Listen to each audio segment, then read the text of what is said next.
कल राजा कोई और था, कल होगा कोई और। किसी एक के शीश पर सदा रहे नाम और। सुदामा ने डांटा कि राजन, मैं तेरा गुणगान नहीं गाऊंगा, मेरी वाणी तो सदा भगवान का गुणगान गाती है, मैं किसी व्यक्ति का क्या गुणगान गाऊं?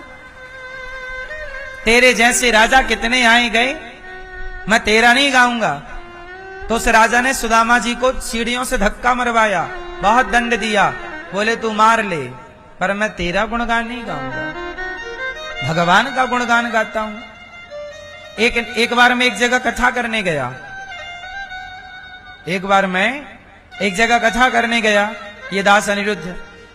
तो एक नेताजी आए, तो नेताजी के चमचों ने कहा कि महाराज जी जरा हमारे नेताजी की जयकारा लगाइए आप। अरे हमने कहा नालायक गधे,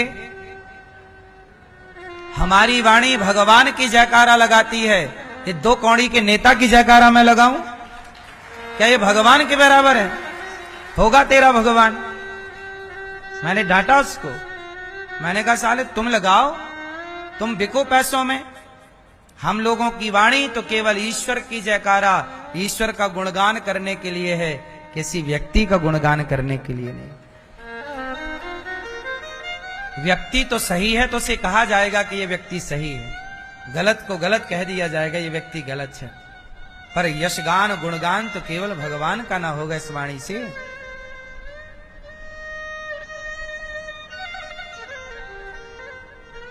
सोचिए जब हम जैसे पापी भगवान के अतिरिक्त किसी की जयकार नहीं करते, कोई संत हो, कोई बड़ा भक्त हो तो जयकारा भी लगाई जाए। भाई साधु संतों की जयकारा लगाने में बुराई नहीं है। कोई भक्त हो, तुलसीदास जी की जय, सूरदास जी की जय, कबीरदास जी की जय, कोई साधु संतों की जय, माता पिता की जय, भाई नेताजी की जय तो नहीं होगी ना? क्यों? इसलिए जब हम जैसे लोग भगवान के अतिरिक्त किसी का यशगान नहीं करते तो सुदामा कैसे करेंगे?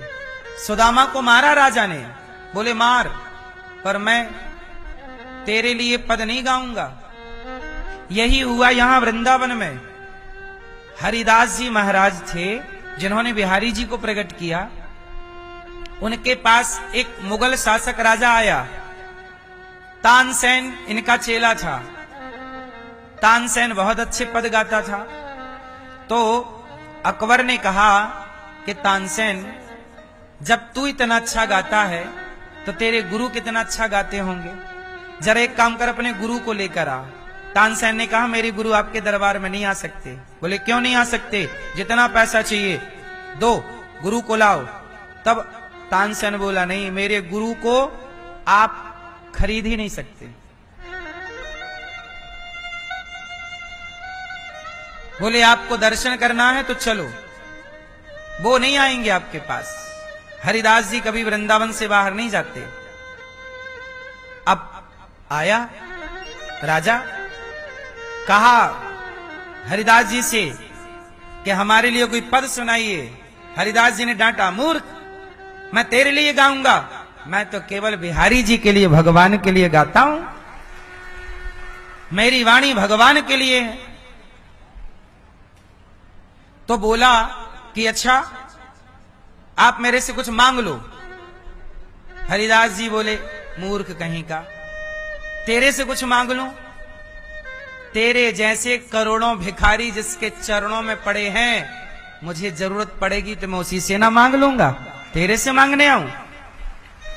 तेरे जैसे करोड़ों भिखारी तो वहां लाइन लगा के खड़े हैं ईश्वर के दरबार में, मैं तेरे से क्यों मांगू?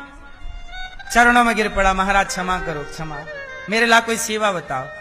तब हरिदास जी ने कहा अच्छा तू नम्रता से बोल रहा है तो एक काम कर, यमुना जी में जा और वहां एक घाट टूट गया है। यमुना जी में नहाने के लिए घाट होता ना, सीढ़ियां, वो घाट टूट गया है। यदि तेरे पास कुछ पैसे हो तो जरा हमारी यमुना मैया का घाट रिपेयर करा दे, मरम्मत करा दे। अच्छा, बोला आपने बहुत छोटा काम दिया है, ये घाट मरम्मत कराना मेरे लिए क्या बड़ी बात, पहले जा देख पहले। तो हरिदास जी ने उस मुगल शासक को बोला जाके दे। जब वो घाट गया तो हरिदास जी ने अपने तप के प्रभाव से, अपनी शक्ति के प्रभाव से उसको थोड़ी देर के लिए दिव्य चक्षु दे दिए ताकि वो दिव्य वृंदावन को देख सके। जब देखा तो वो घाट कोई ईंट पत्थर